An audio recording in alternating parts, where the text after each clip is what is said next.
이런 생각을 한번 해봤습니다. 우리 하나님이 나의 모든 것 되십니다.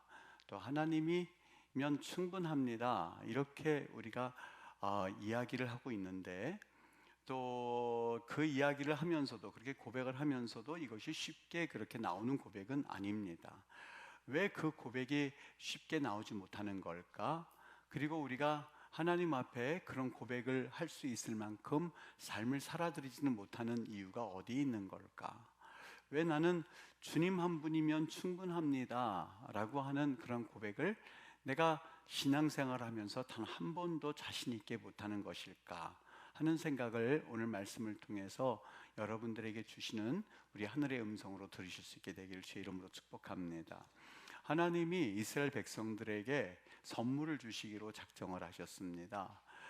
이제 갓 출애굽을 하여서, 그래서 이 고난의 이 사막에서의 행진을 막 이제 마친 것도 아니고 이제 또 시작을 해야 되는 이스라엘 백성들이지요. 그런데 이 홍해를 건너서, 그래서 이 마라의 쓴물을 거쳐서, 그래서 이 때로는 고기가 먹고 싶다는 이스라엘 백성들에게 하나님께서 메추라기를 보내주셔서 목말라 하는 그들에게 반석을 쳐서 수많은 기적을 하나님이 주셨기에 겨우겨우 이제 출애굽했나 보다 하는 생각 즈음에, 숨을 돌릴 즈음에 하나님께서 그들을 시내산으로 초청을 하셨습니다. 그리고 그들에게 율법을 선물로 주셨거든요. 이 율법이라고 하는 것이 그들에게 얼마나 큰 선물인지 우리는 상상할 수 없을 만큼 사실 그거는 큰 선물이었습니다. 왜냐하면 그들은 지금까지 애굽 땅 한가운데에서 그들이 섬기는 신들을 섬겨가면서 또 애굽의 문명과 그들의 환경과 또한 그들의 관습을 따라서 살았던 백성들이었습니다. 그런데 하나님이 출애굽시켜 주시고서는 이제 너희들이 애굽 백성들이 아니라 이제 하나님의 백성으로서 이렇게 살아야 되겠다라고 하는 그러한, 어떻게 보면 하나님께서 그들에게 이스라엘 주민등록증을 주셨다고 생각하시면 아마 어느 정도 이해가 되시라 생각을 합니다. 지금처럼 국경을 넘어와서 그래서 비자를 받고 이러한 시대는 아니다 보니까 하나님께서 율법을 주심으로써 새롭게 그들에게 주민등록증을 부여하셔서, 자, 너희들은 이제 대한민국 사람이야 라고 했던 것처럼 너희들은 이제 하나님 나라의 백성이야 라고 하는 그 도장을 찍어주시는 순간이거든요. 성인이 되어서 이 주민등록증을 처음 받아본 분들의 마음을 여러분 기억하시나요? 처음 주민등록증을 받을 때에, 그 주민등록증을 받을 때에 신기해가지고 이제 막 그 나이가 된 청년들은 신기해서 그것을 몇 번 쳐다보게 됩니다. 하나님이 시내산으로 불러서, 이스라엘 백성을 불러서 그들에게 이제 너희들은 하나님 나라의 백성이야 라고 하는 그런 증서가 바로 율법이었었거든요. 여러분, 그런 율법 이 19장서부터 24장까지 기록되어져 있는데, 그 율법 중에 율법이라고 할 수 있는 것이 바로 십계명입니다. 10가지 계명을 주셔서 그 계명을 이스라엘 백성들이 지킬 수 있도록 하나님께서 주신 말씀인데요, 우리 어떤 사람들을 만날 때에 그 사람들의 가장 하고 싶은 말들, 그리고 그 마음에 담긴 말들을 가장 먼저 합니다. 이를테면 군대 제대를 이제 앞두고 잠깐 휴가를 나온 그 아들에게는 엄마가 하고 싶은 말이 뭐가 있을까요? 그동안 밥은 잘 먹었니? 걱정이 됐었다는 거죠. 그동안 잘 거기에서 지냈는지 걱정된다는 거죠. 아이고, 보고 싶었어. 그동안 엄마가 그 자녀를 못 본 것에 대해서 그 마음이 담겨져 있는 것 아니겠습니까? 그리고 사랑하는 이 남자친구가 군대 갔다 와서 이제 제대를 했을 때에 아마 그 A는 이렇게 말할 거예요. 그 시간이 너무너무 길었어. 많이 보고 싶었었다고 하는 거죠. 하여간 사람을 만날 때에 가장 먼저 무슨 말을 하느냐라고 하는 것은 그 말을 하는 사람의 마음이 어떠했었는가를 표현해 주기에 가장 적당한 말이 첫 번째 말일 겁니다. 하나님께서 10가지 계명을 이스라엘 백성들에게 주셨는데 그 첫 번째 계명이 무엇이냐라고 하는 것은 10가지 계명 중에서 하나지 2차원이 아닐 겁니다. 하나님이 그들에게 선물을 주시고 또한 이스라엘 백성으로서 주민등록증과 같은 그런 증서를 그 십계명을 통해서 주시는데 가장 먼저 무슨 말씀을 하실까라고 하는 것은 사뭇 우리를 궁금하게 합니다. 도대체 어떤 말씀을 가지고 이스라엘 백성들에게 하나님은 그 백성들이 살기를 원하시는 걸까? 어떤 계명을 주시는 걸까라고 하는 생각을 가지고 볼 때에 첫 번째 계명이 뭐였냐면 오늘 본문에 읽은 말씀입니다. 너는 나 외에는 다른 신들을 내게 두지 말아라. 너는 나 외에는 다른 신들을 내게 두지 말아라. 여기 이 본문의 히브리어는요, 계약을 할 때에 썼던 어투를 그대로 사용하고 있습니다. 우리 계약 문서를 보면 거기에 법적인 용어가 되어 있지 않습니까? 그리고 그 법적인 용어를 따라서 우리가 읽고 거기에 사인을 하는 것은 특별히 그것은 구어체가 아닙니다. 일반적으로 우리가 말하는 체가 아니라 그것은 법적인 문서와 같은 동일한 효력을 발하기 때문에 계약서에는 좀 어려운 용어들이 있습니다.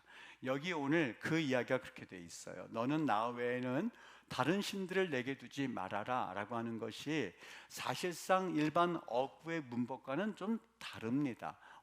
이게 왜 이렇게 되어 있지? 라고 싶을 만큼의 용어가 있거든요. 쉽게 말하면 거기는 2인칭을 써야만 합니다. 그런데 2인칭이 쓰여져 있고 3인칭이 쓰여져 있다든지 뭐 이런 용어가 있어요. 그런 걸 보면 아하, 오늘 이것은 하나님께서 이스라엘 백성들에게 이제 계약이구나. 너희들 이렇게 살아. 그렇게 되면 하나님 나라의 백성이 될 것이고 너희들 이렇게 살지 못하면 하나님 나라 백성이 안 되는 거야. 알았지? 라고 하는 계약문서라고 하는 것은 충분히 알겠습니다. 그래서 조금 이상한 그리고 좀 우리가 이해하지 못하는 그런 용어를 썼겠구나 하는 것은 짐작을 하면서 유달리 눈이 가는 부분이 있었습니다. 그 부분이 어디냐면 너는 나 외에는 이라고 할 때에 그 나 외에는 이라고 하는 단어입니다. 너는 나 외에는 다른 신들을 두지 말아라 라고 말씀하고 있다는 사실이죠. 여기 나 외에는 이라고 하는 말이요, 파네이라고 되어 있습니다. 여러분 잠깐 우리가 이 말에 대해서 잠깐 여러분들이 이해를 하고 넘어갈 필요성이 있을 것 같은데요. 알파네이란 말은 나 외에는 이라고는 번역했지만 이 말의 본래 의미는 내 얼굴 앞에서 그 뜻입니다. 내 면전 앞에서, 그리고 내가 볼 때에는 뭐 이런 말이 바로 파네이란 뜻입니다. 이 단어를 여러분들께서 창세기도 보셨거든요. 분이엘, 거기 판이란 말, 분이란 말이 바로 그 단어입니다. 내 눈앞에서, 내 면전 앞에서, 그리고 내가 너를 볼 때는, 이런 말이 다 포함되어 있는 게 파네이란 말이거든요. 하나님께서 이스라엘 백성들에게 너는 내 눈앞에서 다른 신들을 두지 말어. 나 외에는, 그 말을 다시 번역한다면 내 앞에서, 그 뜻입니다. 여러분 이게 무슨 뜻이겠습니까? 다시 한번 지적해 본다면, 좀 의역해 본다면, 너는 내 얼굴 앞에서 그 어떤 것도 두는 것을 내가 허락하지 않을 거야. 내 눈앞에서 너는 다른 어떠한 신들도 두지 말아라. 내 얼굴 앞에는 다른 신들이 그냥 와서 여기에 오글조글 있는 것이 아니라 나는 너 하나만 봤으면 좋겠어.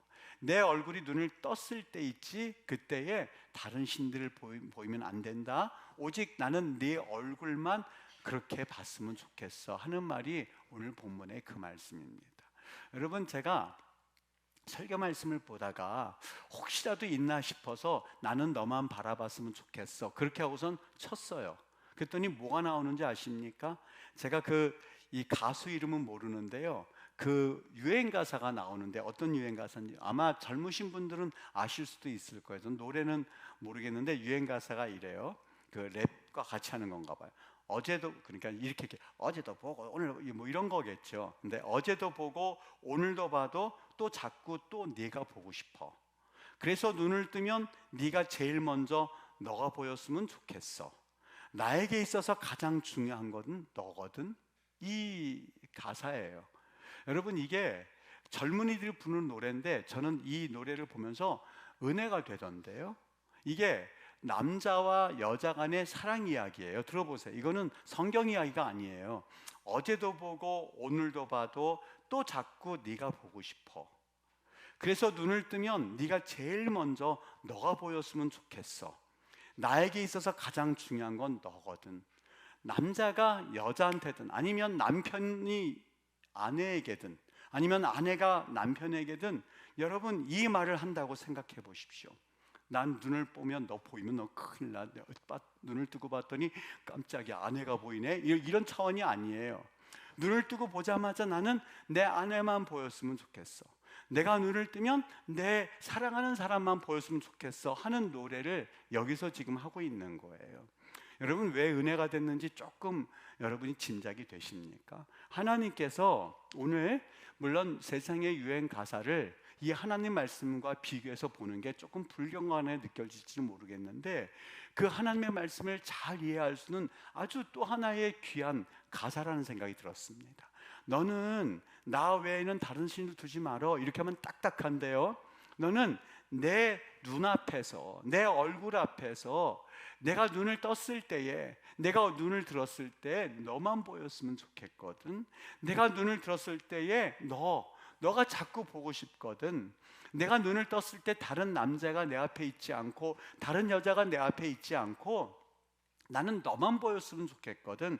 다른 우상들, 어떤 우상들이요, 이집트에서 그들이 섬기던 우상들이 눈에서 아른아른 거리지 않았으면 좋겠어. 나는 오직 너만 봤으면 좋겠거든 이라고 하는 말씀이 바로 오늘 성경 본문의 그 말씀이었었어요. 여러분 어느 정도 하나님께서 10가지 계명 가운데서 왜 이 내용을 첫 번째 주시는 계명으로 하나님께서 말씀하셨는지 조금 이해가 되십니까? 하나님이 뭘 말하고 싶으신지 여러분 짐작이 가십니까? 하나님과 우리 사이에는 그분은 하나님이시고 우리는 인간이기 때문에 그 하늘에 계신 창조주신 하나님이 우리를 사랑하신다, 사실 잘 어감이 와닿지를 않습니다. 바로 내 옆에 있는 분들이 나 당신 좋아해 그러면 그게 감동이 되고 느껴집니다마는 아니 저 하늘에 계신 하나님이 날 사랑하신다고 잘 느껴지지 않을 거예요. 여러분 그래서 하나님이 이스라엘 백성들이 이해할 수 있는 용어로 자꾸 설명을 하세요. 뭐라고 설명을 하시냐면 이스라엘 백성들을 애굽에서 끌고 나오셨어요. 그거는 왜 끌고 나오셨다고요? 하나님이 약속하신 말씀이었었어요. 아브라함과 이삭과 야곱과 요셉에게 하나님께서 네가 이제 애굽 땅에서 400년간 객지 생활을 하다가 객으로 살다가 내가 너희들을 끌고 나올 거야, 올라오게 할 거야 라는 약속을 하셨기 때문에 그건 언약의 성취예요. 그래서 이스라엘 백성들이 출굽하게 된 동기가 되었었던 거예요. 그런데요, 거기에다가 하나님이 더 부연 설명을 하세요. 뭐라고 부연 설명하냐면 출굽기 29장 46절 말씀입니다. 이렇게 말씀을 하세요. 그들은 내가 그들의 여호와 하나님으로서, 내가 너희들의 남자친구로서, 내가 너희들의 여자친구로서, 내가 당신 남편으로서, 아내로서, 그 뉘앙스예요. 내가 그들의 하나님 여호와로서 너와 나와 아무런 상관이 없는 게 아니라 너는 내 백성, 나는 너희들의 하나님이야. 내가 너희들의 여호와로서 뭐 했다고요? 그들 중에 거하려고 그들을 애굽 땅에서 인도하여 낸 줄을 알리라. 왜 인도해 내셨다고요? 왜 그들을 끌어내셨다고요? 그들을 통하여서 뭐 하시려고요? 아니요, 목적이 없어요. 그들을 끌어내는 목적이 사실상 여기에는 없어요. 그냥 오직 한 가지예요. 같이 살려고. 같이 살려고. 여러분 결혼의 의미가 뭡니까? 상대방의 재산과 상대방의 어떤 가지고 있는 그 어떤 내게 없는 것, 그것을 쟁취하려고 결혼을 합니까? 아니에요. 그렇지 않아요. 만약에 그렇게 결혼한다면 그 결혼은 정상적인 결혼이 아닐걸요. 결혼을 하는 이유는 지금은 따로따로 살아요. 지금은 어쩌다 한 번씩 봐요. 그런데 같이 있으면서 매일 같이 보고 싶다는 거예요. 우리 매일 볼까? 그래, 오늘 회사 끝나면 만나자 해서 매일매일 보던 게 이것도 힘드네. 그냥 우리가 아침에 눈 뜨면 얼굴 보고 잠잘 때 얼굴 보고 그럴 수 없을까? 어떻게 할까? 그게 결혼이에요. 맞나요? 아닌데요. 난 그렇게 결혼한 그 목적 때문에 결혼한 거 아닌데요. 그런 분이 있나요? 여러분, 그래서 결혼을 한 거예요. 아침에 눈을 뜨면 보고, 저녁에 눈 감기 전에 또 보고, 그리고 매 순간순간마다 대화하고 그러려고 하는 게 결혼이거든요. 하나님께서 오늘 어려운 용어를 썼어요. 내가 너희들 중에 거하려고 미시켈 라셰켄 해가지고 셰칸이란 말을 썼어요. 그 말 자체가요, 여러분 보세요, 얼마나 신기한지. 거하려고 하는 말이 샤켄 썼는데요, 나중에 하나님께서 성막을 지어주세요. 성막은 뭐 하려고요? 하나님께서 이스라엘 백성 안에 거하신다라는 말을 하기 위해서 성막을 지어주시는데, 성막을 원어로 뭐라고 그러면 미시켄 그래요. 샤켄이란 말이 또 들어가 있어요. 그러니까 성막을 다른 말로 하면, 어려운 말로는 성막 그러지만 좀 쉬운 말로 말하면 내가 너희들과 함께 거하는 장소가 성막이에요. 그러니까 하나님이 얼마나 이스라엘 백성들을 사랑하시고 얼마나 이스라엘 백성들을 원하시는지 우리는 이 마음을 오늘 성경에서 보실 수 있으셔야 돼요. 뭐 했다고요? 하나님은 그들을 끌어내셨는데 목적이 없어요. 돈을 원한다든지 그들의 노동력을 원한다든지 아니면 그들의 무엇을 원하든지 그런 목적이 있었는데 그게 없어요. 그냥 그들을 하나님께서 끌어내셨는데 뭐라고요? 나는 그들의 하나님 여호와로서, 남편으로서 그들 중에 거하려고, 결혼하려고, 함께 하려고, 내 눈앞에서 다른 것 보이지 않고 오직 너를 보게 하려고. 그런데 여러분, 우린 생각하기 그렇구나, 하나님이 이스라엘 백성들을 사랑하시는구나 이렇게 생각하는데 아니요, 천만에요. 또 한 가지 오늘 성경 말씀 보면서 울컥하는 장면이 있어요. 하나님이 이스라엘 백성들을 사랑하셔서 이 말씀을 하시긴 했지만 이스라엘 백성들 주신 말씀이 아니에요. 아니 목사님, 여기 분명히 내가 그들 하나님 여호와로서 그들 중이라고 해서 이스라엘 백성이잖아. 아니요, 오늘 성경 말씀 자세히 보세요. 뭐라고 되어 있는지요. 여기 이렇게 되어 있어요. 너는 나 외에는 다른 신들을 내게 두지 말라. 목사님, 여기 이스라엘 백성들 말하잖아. 아니요, 뭐라고 하냐면 너는이라고 돼 있어요. 레카 뭐예요? 단수예요. 이스라엘 백성들을 다 모아놓고 얘들아 들어라, 우상 숭배하지 말아라 하는 차원이 아니고 뭐라고 돼 있어요? 너는이에요. 너는 단수예요. 한 사람 한 사람, 우리 이 집사님, 김 집사님, 우리 노장도님, 우리 남권사님, 무슨 집사님, 무슨 한 분, 너는 내 눈앞에서 다른 것이 없었으면 좋겠어. 단체로 하시는 하나님의 연설이 아니라 한 사람 한 사람 한 사람. 여러분, 결혼을 할 때에 두 사람, 세 사람 결혼하지 않을걸요? 한 사람이 한 사람을 결혼할걸요? 일부일처제예요. 그건 성경적이에요. 굉장히 성경적이에요. 어디서부터 시작하셨을까? 하나님께서 이스라엘과 결혼하신 게 아니에요. 누구와 결혼하셨어요? 나 개인 한 사람 한 사람하고 결혼하신 거예요. 너무너무 좋으셔서 하나님이 세상을 이처럼 사랑하셔서 이 땅에 오시긴 하셨지만 우리 온 땅의 지구인 모두를 사랑하신 것도 맞습니다만 하나님은 나 개인이요, 그걸 표현하기 위해서 너는 모르지 내가 너희들 머리털까지 세고 있다는 사실, 그 말씀이에요. 얼마나 나를 잘 아시면 머리털을 세고 계시대요. 여러분, 이거 상상이나 되십니까? 그러니 내가 무슨 마음을 품는지, 내가 어떤 마음을 가지고 있는지, 내가 어떠한 사람인지, 하나님 앞에 어떤 마음으로 예배하러 나오는지, 어떤 마음으로 매일매일을 살아가는지, 하나님은 내가 나를 아는 것보다 그분이 나를 아는 게 더 정확해요. 그래서 우리 인간들은 하나님을 바라볼 때에 나를 알 수가 있어요. 하나님을 향할 때에 내가 누구인지를 알 수가 있어요. 하나님을 경험할 때에 내가 어떠한 인간이구나 하는 걸 알 수가 있어요. 하나님을 모를 때는 나는 의인인 줄 알았거든요. 하나님을 모를 때는 나는 괜찮은 사람이었거든요. 하나님을 모를 때는 나 그래도 좀 뭔가 행세할 수 있는 사람이었거든요. 주님을 바라보고 나니까 이거 벌레만도 못한 아주 최악의 그러한 인간이었네 하는 것을 알게 되는 거예요. 하나님을 경험하고 나니까 내 마음이 썩었구나. 참 내 마음이 이게 참 너무너무 죄악 중에 죄악이요 괴수 중에 괴수구나 하는 것을 알게 되는 거예요. 그 내용이에요. 여러분, 우리 주님께서 그래서 너희들 중에 거하려고 했다가 그것을 더 자세하게 표현하기 위해서 25장서부터 40장에는 얘들아 성막을 만들어라. 뭐 하게요? 만들어봐. 이거 다 만들었어요. 어떻게 하시려고요? 너희들 모든 지파 가운데 한가운데 세워도, 그리고 너는 동서남북 이 지파에 살아. 길을 갈 때는요 하나님의 법궤를 중심으로 그렇게 걸어 다녀. 하나님, 이게 뭔데요? 여기는 여호와 하나님이 거하는 장소, 거룩한 장소거든. 나를 만나기 위해선 내 사무실로 와. 항상 나는 너희들과 함께 있어 라고 하는 상징적 표시가 성막이거든요. 근데 이것도 양이 안 차셨어요. 이것도 사람들이 잘 느끼지 못하는 것 같아요. 어떻게 할까? 어떻게 할까? 우리 주님께서 매일같이 고민하시다가, 하나님 매일같이 고민하시다가 좋은 방법이 있어요. 어떻게 해요? 하나님 보좌 우편에 앉아 계셨어야 할 그 하나님께서 이제는 인간의 몸을 입고 직접 인간 몸속에 들어가서, 그래서 인간으로 태어나시는 길이에요.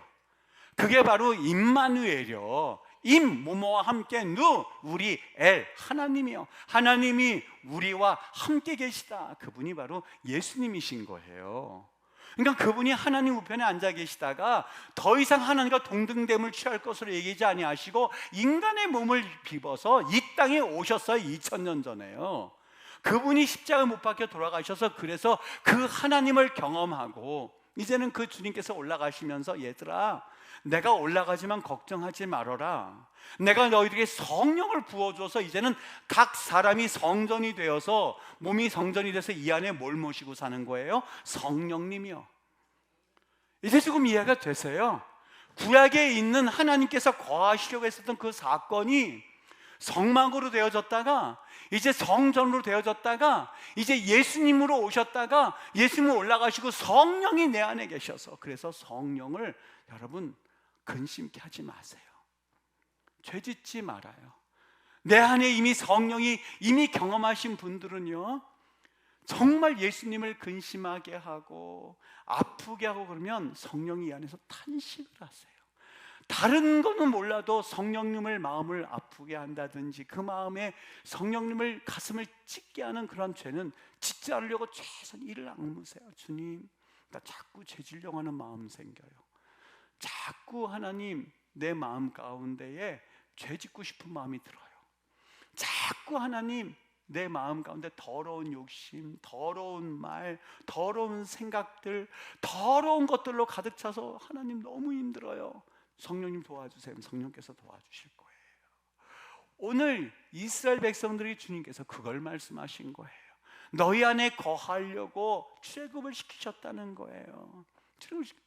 어느 날 이 키에르케고르가요 더 이상 이 하나님의 사랑을 표현할 길이 없는 거예요. 너무 이 언어가 어렵게 되어지다 보니까 견디질 못하고 이 키에르케고르가 내가 어떻게 하면 이 하나님이 우리를 사랑하시고 또 하나님이 우리와 함께 하신다는 것을 표현할까 생각하다가 여기 그의 책 가운데 왕과 시골 처녀의 사랑 이야기라고 하는 그러한 이야기로서 표현하신 게 있어서, 그래서 여러분이 잠깐 소개를 해요. 어느 날 왕이요 민정시철을 나갔어요.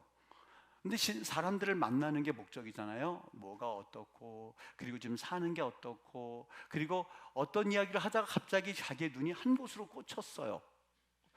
사람들이 왜 그럴까 하는데 다른 곳에 봤는데 거기에 누가 있었냐면 한 시골 처녀가 있었던, 너무너무 순수하고 아주 예쁜 시골 처녀였었어요. 왕이 마음을 다 뺏겨버린 거예요. 그리고 민정시찰을 끝내고 왔는데요 더 이상 다른 게 눈에 들어오지 않았어요. 다른 게 생각나지 않았어요. 오직 그가 봤었던 그 처녀 하나만 마음에 담겼던 거예요.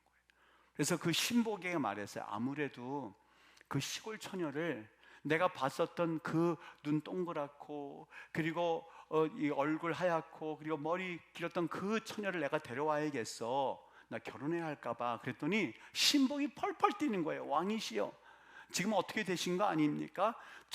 그 처녀는 신분이 천하기 때문에 왕궁에 데려올 수가 없습니다. 큰일 납니다. 왕이 고민하기 시작했어요. 난 그래도 그 아가씨만 바라봤으면 좋겠는데 고민을 했어요. 그러면 이렇게 하면 어떻게 될까? 내가 가서 그 시골 처녀하고 결혼하면 되잖아. 그러면 신분이 상승되니까 데려올 수가 있잖아. 왕이시여, 큰일 납니다. 왕이 왕궁을 떠나서 거기서 결혼하게 된다면 의전도 그렇고 경호도 그렇고 시골에서 결혼식을 올릴 수가 없는 왕의 지체이신데 어떻게 한단 말입니까? 왕이 또 고민하기 시작한 거예요. 아, 이 신복은 왜 자꾸만 나만 방해하는 거지? 너무너무 힘들다. 우선 마음을 아무리 써도 방법이 없는 거예요. 이 방법을 써도 반대하고 저 방법을 써도 반대하고 방법이 없어요. 포기해야 될 그런 상황이 이르렀어요. 그 처녀를 포기해야 될 그런 상황이 이뤘을 때 왕에게 기가 막힌 방법이 하나 나옵니다. 하나 방법이 있다. 신복들을 다 부릅니다. 나 오늘부로 왕 안 해. 오늘부로 왕 안 해. 왕관 여기 있어. 왕복 여기 있어. 됐지? 나 이제 왕 아니야. 왕 아니야. 그리고 뚜벅뚜벅 걸어가서 그 처녀에게 청혼을 해요. 그리고 결혼을 한다는 이야기. 그게 키엘케고르의 왕과 시골 처녀의 사랑 이야기예요. 예수님이 왜 이 땅에 오셨는지 여러분 궁금하시죠? 하나님이 날 사랑하신다? 그 만주의 주이신 그분이 날 사랑 도저히 이해가 안 되지요. 이해가 안 되죠. 왕 안 해. 나 왕복 벗어버릴게. 동등됨 취할것 나 포기할게. 뚜벅뚜벅 걸어서 이 땅에 오신 거예요. 하나님은 어떤 분이시냐고요? 하나님은 나와 동등됨을 취할 것으로 여기시고 이 땅에 오신 거예요. 그래서 고린도전서 1장 9절은 이걸 이렇게 표현해요. 너희를 불러서 그의 아들 예수 그리스도 우리 주와 더불어 교제하게 하시는 하나님은 미쁘시도다. 너희들을 불렀는데 왜 불렀다고요? 여러분 헌금 갈취하기 위해서 우리 하나님께서 노동해서 그래서 헌금 갈취하기 위해서 하신 하나님이 아니에요. 여러분 어떻게 열심 내게 해서 그래 술 한잔 먹지 말어 해서 여러분들을 올가매고 포로하기 위해서 부르신 하나님이 아니에요. 여러분이 그것과 상관이 없이, 저 이렇게 말하면 조금 조심스러워요. 하나님은 여러분들이 무슨 일을 하더라도, 여기 잘 새겨 들으셔야 돼요. 나쁜 범죄를 저질러 하나님 용납하시 이런 말이 아니라 하나님 우리 있는 그 자체 그대로 너무너무 좋아하세요. 이 흔적을 어디에 남겨두시냐? 부모의 마음에 남겨두셨어요. 흔적을 조금이요, 하나님의 형상의 그 흔적을 조금 남겨뒀는데, 부모가, 여러분 부모님들 중에서 내 새끼가 공부를 되게 못해요. 아우 저거 진짜 저 왜 내 아들로 태어나서 진짜 싫다, 이런 부모 있을까요? 여러분 있으세요? 아니요, 없을걸요. 좀 잘하지 그래, 그런 마음은 있어도 그저 걔만 보면 이쁜 거예요. 이쁜 거예요. 여러분 제가 말을 잘 못했대요. 7살까지 어버버버 됐대요. 그래갖고 우리 어머니가 저 바보인 줄 알았대요. 저 바보팅이. 근데 참 감사한 게 저 말 못하는 저 바보 저거 버리지 않아서 너무너무 감사해요. 나중에 설교하게 될 줄 누가 알았겠어요. 우리 어머니가 날 그때 저 말 못하는 저 녀석 저 버려야 될까? 이렇게 말하지 않았길 참 감사해요. 왜요? 그게 부모예요. 여러분 고슴도치가 지 새끼 이쁘다고 하는 것은 무슨 말인지 조금 이해가 될 것 같아요. 내 새끼가 고슴도치인데 저거 찔려서 너무 아프네 그리고 싫어하는 부모 있을까요? 없어요. 이 말씀을 왜 드렸냐? 우리 하나님의 마음이라는 거예요. 하나님이 우리 죄도 짓고 때로는 부족하고 때로는 연약하고 그리고 볼품도 없고 죄인 중에 괴수고 그 모든 것들을 회개시키려고 하는 그 분명한 공의의 하나님이시기도 하지만, 우리를 위하여서 십자가에 못 박혀 달려 돌아가실 그 거룩한 마음을 가지고 우리를 끝까지 사랑하신 하나님, 그분이 우리 하나님이라는 거예요. 그게 오늘 본문 말씀에 너는 내 얼굴 앞에서 다른 신을 두지 말어, 다른 것 의지하지 말어. 이스라엘 백성들이요, 그때만 했었어도 거기에 신들이 많았거든요. 태양의 신 라, 그 다음에 이 풍요의 신 이니시스, 풍요롭게 하는 거예요. 다산의 축복이라든지 아니면 재물의 축복이라든지 축복이라든지 출산을 다 이시스의 신 앞에 가서 그들이 절했어요. 그 다음에 하나가 호루스 신, 하늘의 신이요. 권력 그리고 힘 그리고 정의, 이런 신 호루스예요. 그러니까 그들이 그것을 원할 때만 되면 그 신 앞에 가서 그저 절을 하는 거예요. 여러분 그들이 하나님 앞에서 이 말씀을 들을 때에 하나님 마음 가운데 너희들 이제 그거 내려놔. 근데 우리는 여전히 가지고 있어요. 교회 나오는 목적이 하나님, 나 지금 없는 것, 하나님 지금 내가 가져야 할 만한 것, 배우자 하나님 재물, 하나님 권력, 하나님 내가 지금 없는 것 자꾸 하나님 앞에 갖다 놔요. 하나님이 지금 말씀하신, 너는, 이스라엘 백성들이 그랬어요. 이스라엘 백성들이 바벨론이 그들을 쳐들어오고자 했을 때에 그들이 하나님을 바라본 게 아니었었어요. 하나님 앞에 나온 게 아니었어요. 하나님 앞에서 그들 얼굴을 보인 게 아니었었어요. 아마 눈물을 펑펑펑펑 흘리는 모습을 하나님께 보여드렸다면 양상은 달라질 수 있었을 거예요. 그런데 그들 앞에 뭘 갖다 놓기 시작했냐면 애굽의 병거와 애굽의 말을 갖다 놓기 시작했어요. 우리도 스펙을 쌓기를 원하고, 능력을 쌓기를 원하고, 학력을 쌓기를 원하고, 배우자 때문에 처세술 가지고 돈, 그리고 우리가 돈을, 그리고 우리가 섬기고자 하는 모든 것들 다 갖다 쌓아놔요. 그게 다인 줄 알아요. 그리고 하나님 앞에서 그것을 우상 섬기고 있는 모습 보면서 하나님이 말씀하시는 거예요. 얘야, 나는 눈을 뜨면 내 앞에서 너가 보였으면 좋겠어. 여러분, 그게 바로 1장서부터 이제부터 민수기까지 거쳐서 신명기까지 하나님이 이스라엘 백성들이 사막 안에서 받았던 훈련이에요. 어떤 훈련이요? 구름 기둥이 있으면 구름 기둥 쫓아가고, 불 기둥이 있으면 불 기둥 쫓아다니면서 그들이 하나님을 바라보는 법, 나를 사랑하신 하나님, 나와 함께 하신 하나님, 아 그렇구나, 하나님만 있으면, 하나님과 함께하면 우리의 부족함이 없겠구나 하는 것을 그들이 광야에서부터 그들은 배워 나가고 있었고, 그것을 훈련하기 시작했었던 거예요.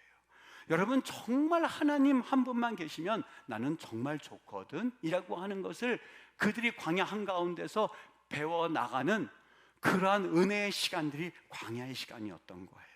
여러분, 그런데 우리는 하나님 앞에서 하나님 한 분이면 충분해요 라는 이야기를 잘 하지를 못해요. 그 명제를 넘어가야만 하거든요. 그걸 하지를 못해요. 왜 그런지 아십니까? 내가 그 말을 하게 되면, 나는 하나님 한 분이면 충분합니다 그러면 하나님께서 물질도 뺏어가고, 너 나만 있으면 된다고 그랬잖아. 하나님이 명예도 뺏어가고, 너 나만 있으면 된다며, 하나님 한 분이면 충분하며 선교사로 가겠습니다 그러면 내 의사 직업도 내려놓고 내 가족도 내려놓고 그렇게 가야 될 것만 생각한 나머지, 하나님 한 분이면 충분합니다, 어휴 이 말했다가 괜히 날 보고 선교 다 내려놓고 선교사로 가라고 하면 어떡하지? 어휴 이 말했다가 하나님이 갑자기 신학대학 가서 목회자 되라고 하면 어떡하지? 어휴 내가 이렇게 기도했다가 갑자기 하나님께서 내게 교회를 위해서 헌신하라고 그러면 어떡하지? 어휴 이 말씀했다가 갑자기 하나님께서 날 보고 구역장으로 1년간 헌신하라고 하면 어떡하지? 어휴 이 말했다가 하나님께서 갑자기 나에게 1년 동안 직분 맡기시면 어떡하지? 라는 마음으로 가득 차 있어요. 그래서 하나님 앞에 이 고백을 못해요. 여러분, 그 이유는요, 아직 예수님이 누군지 모르기 때문에 그래요. 하나님이 어떤 분인지 모르기 때문에 그래요. 여호와는 나의 목자시니 내게 부족함이 없으리로다 그랬거든요. 이스라엘 백성들이 하나님 한 분이면 충분합니다 라고 할 때에 하나님 그들에게 메추라기를 통하여서, 만나를 통하여서 그 반석에서 물을 치면서 그들을 만족해 하시는 하나님이셨거든요. 어떻습니까? 여러분, 오늘 본문의 그 계명은 이스라엘 백성들도 들어봐가 아니에요. 우리 각 개인에게 주신 말씀이에요. 제발 하나님, 나 하나님 있으니까 참 좋습니다. 예수님 믿으니까 예수님 한 분 때문에 좀 억울한 면도 있고, 억울한 소리도 듣고, 참 답답할 때도 있고, 목회길을 걸어가니 예전에는 웃는다고 군대에서 얻어맞았었거든요. 하나님, 처음 맞았을 때가 너 왜 실실 웃고 다녀? 그래가지고 얻어맞았거든요. 근데 가만히 세관을 지켜보니까 이제는 하나님 얻어맞는 게 지겨운지 이제는 얼굴에서 웃음도 사라졌네요. 손해볼 줄도 알아야겠죠. 하나님, 예수님 믿다 보니까 아유 물질도 이게 참 손해도 나도만요. 그래도 참 감사하네요. 예수님 한 분이면 충분하네요. 하나님, 예수님 믿다 보니까 하나님 이것도 억울하고 저것도 때로는 빼앗기고 때로는 저것도 내게선 좀 사라져도 하나님 정말 감사합니다. 1 더하기 1은 2라고 하는 명제가 인정이 돼야만 그 다음에 수학 공식 풀려서 나가는 것처럼 여러분 제1계명 이것을 넘어가실 수 있어야 돼요. 그래야 우리 하나님 앞에서 율법 전체를, 아니 이스라엘 백성들이 사막 한가운데 있었던 모든 고난의 그 은혜를 우리는 이어갈 수가 있는 힘을 얻게 되거든요. 사랑하는 우리 임마누엘교회 성도님들, 오늘 이 말씀이 그냥 누구 한 사람 들으라고 주신 말씀이 아니라 너는입니다. 너는 내 얼굴 앞에서 때로는 다른 걸 가져다 놓은 분들이 혹 이 자리에 있다면 오늘 이 말씀을 곰곰이 나에게 주신 음성으로 들으시면서 고백했으면 좋겠어요. 뭐라고요? 하나님 앞에서 다 치우겠습니다. 다 치우겠습니다. 내 마음에 가지고 있는 소원에 그런 것도 다 치우고 나는 오직 예수님, 우리 처음 예수님 구원받았을 때 감격하고 울고 나 오직 하나님만, 하나님 때문에 내 삶을 헌신하겠습니다. 그 고백 가지고 있던 것 여러분 어디에 가져다가 이제는 잃어버리셨습니까? 오늘 하나님께 여러분 우리의 삶을 전체 올인하지 못하고 있는 이유가 있다면 어디에서 내 믿음을 잃어버렸는지 다시 한번 찾아서 회복해서 그래서 다시 한번 주님과 동행할 수 있는 우리 임마누엘 교회 성도님들, 우리 믿음의 우리 성도들, 그리고 또 우리 하나님의 백성들 되시기를 주님의 이름으로 축원합니다. 이 고백이요 참 우리에게 여러 가지를 말씀해 주는데 이렇게 고백하고 있습니다. 고단한 인생길 힘겨운 오늘도 예수님 내 마음 아시네. 우리의 이 인생길을 주님께서 아시고 나는 네가 필요해, 나는 너가 있어야 돼 라고 하는 그 예수님의 음성 앞에 우리도 예수님 우리의 모든 것 되시고 우리의 마음 아신 주님 앞에 내가 나아갑니다 하는 그런 고백이 주님 앞에 드려질 수 있게 되기를 바랍니다. 고단한 인생길 힘겨운 오늘도 예수 내 마음 아시네.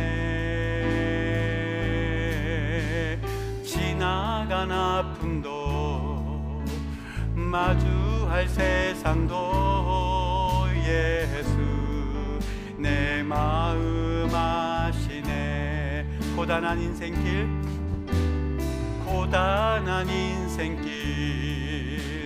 힘겨운 오늘도 예수 내 마음 아시네.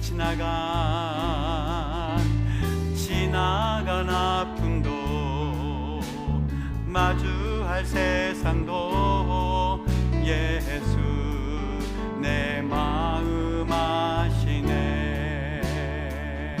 믿음의 눈 들어 주를 보니 이 또한 지나가리라.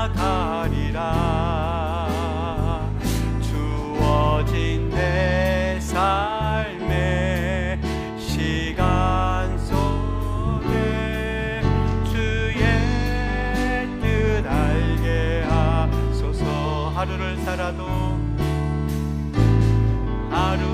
살아도 기쁨으로 가리.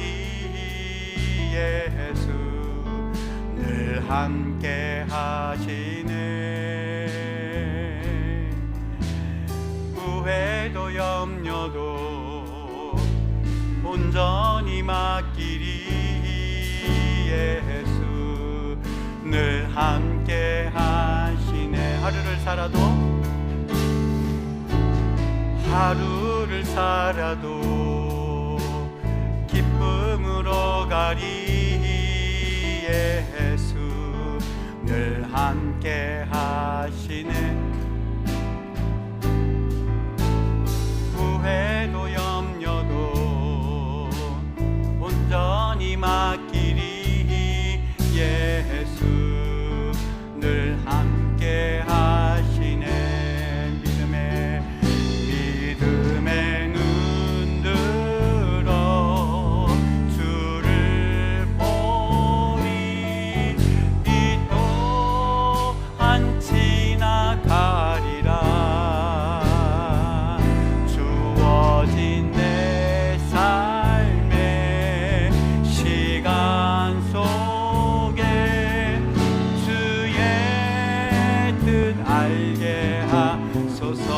믿음의 눈 들어 믿음의 눈 들어 주를 보리 이 또한 지나가리라 주어진 내 삶의 시간 속에 주의 뜻 믿음의 눈 들어 한 번 더 할게요. 믿음의 눈 들어